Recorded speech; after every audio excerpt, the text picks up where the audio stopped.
Hello, my very dear Geminis, Sun, Moon, Rising. This is your reading for the week of July 27th, or when you hear it and it resonates. And of course, it won't be for everybody, but what I have for you is this. As I was really getting in touch with the collective energy, what I was being shown was two tracks. And what I'm being shown here as these are tracks of thought. You know, your mind gets on a certain track and it continues and continues. I'm seeing two specifically. The thing is, they're rubber, and normally if it would be like nicely lubricated and the track would be smooth, everything would just go along fine and you continue thinking this way. But what I'm seeing is that they've dried out. One of them is quite worn. It's almost ready to just be recycled somewhere. The other one is still fairly solid. It's dried out though, but it's quite thick. So what I'm getting with this is that there is something for you, Gemini, that is a way of thinking, a process of thinking that you have been doing for a long time. And that where before you used to just automatically do it without really analyzing it or questioning it. It was just almost like an instinctive way of thinking and behaving. Now it's not quite. And that's why, I mean, it's still there. You're still invested in it, but it doesn't feel as easy as it used to feel. So where I'm going with that is this. When we look at the way you can think, and this is true for any of us, we get into grooves, we get into behaviors. And a lot of times, as long as they're running fine, we don't question what's motivating us. It works. Until something happens and it no longer works as easy. And then that's when we might start to question it. But Gemini, my dears, you're almost as good as Aquarians in terms of segregating your emotion. Because you really do, there are a few things. You do have a tender heart.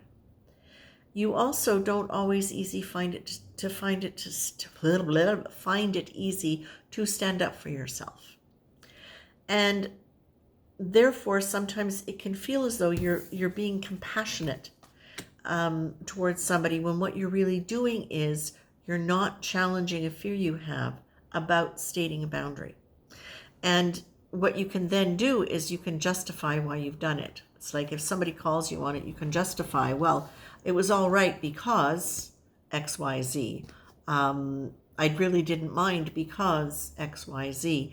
But whereas that might have worked for you before, now it's not starting to feel like 100% in alignment with a deeper truth. So your conscious mind and your ego might be getting challenged quite a bit. And again, this won't be for everybody. But what you do have is you do have the worry card. And I think that's key for you because I feel as though the worry is the aspect. What's worry? Worry is another face of fear. What is fear? Fear is, it's a survival mechanism, right? We go into fear as a way to make sure that we are protected. It's our warning system so we know how to take care of ourselves. But the thing is, when it's a fear that's unconsciously motivated or unconsciously motivating, it can lead us in a lot of directions that take us away from our truth. If we fear on any level that expressing our truth, challenging anybody is going to cause a loss of something that feels important and vital to us. And it may only feel vital and important to us temporarily, but what can happen then is you can create situations where the boundaries keep getting extended and extended because you don't want to ask or you don't want to make a statement. And then it can create a situation where then you feel overwhelmed and you don't know how to deal with it. And that's when you tend to get into the justifying it part. Nobody else will take care of them. I'm the only one they've got. And or I was taught to be nice, I was taught to be kind. There are all sorts of different things that can come up for you. The point is, Gemini, you're not going to lose your kind heart by learning how to set boundaries. What you're going to find is you're going to find your brave heart. And you're going to understand that when you are acting in alignment with what is truly authentic, with what your heart feels is true. Your deep heart, not your fearful ego heart, but your deep heart, your high heart, that when you speak your truth, typically it serves the other person, right? Being able to speak a truth, again, kindly, is something that allows the other person to self-reflect. It doesn't mean you have to go around doing it with everybody, but certainly if you're in a position with someone where your boundaries are not being respected or identified, then this is a place for you to be able to look at this and say, okay, what is fearful about this for me?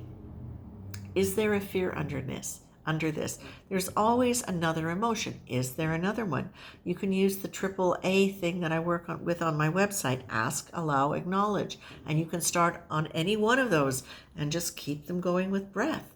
Oh, I'm acknowledging that I'm feeling fear. What does that feel like? Oh, yes. Okay, what else is there? So you can do it in many different, you can start in any one of the ask, allow, acknowledge, and move from there as a way to kind of deeper and deeper and deeper into what's the underlying feeling. What's the underlying feeling when I acknowledge this truth or this? What's the next feeling that comes up? And that's just a small way that you can start working with it when you want to. But it's so important for you to hear this part. There's nothing wrong with you. You've done this.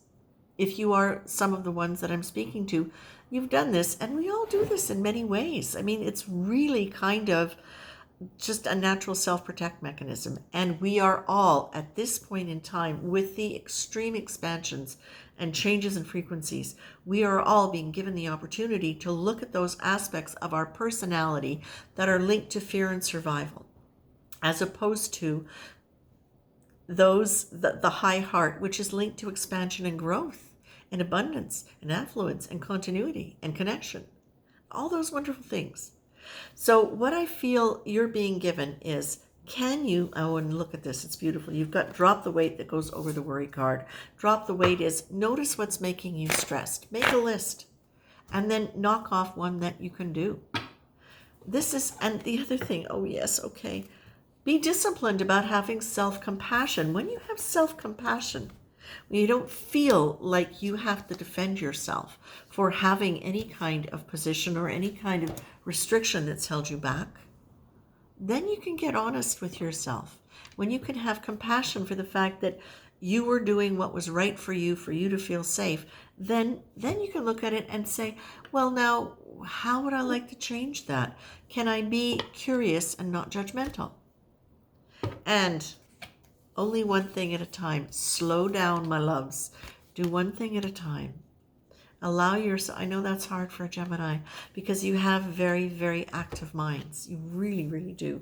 And it's one of the things that makes you very entertaining, very charming, very knowledgeable, very brilliant and artistic. But you're being told now, can you lean into your intuition a little bit more when you're looking at these questions instead of coming up with what is very often your first response, which is no, it's not true, not going there.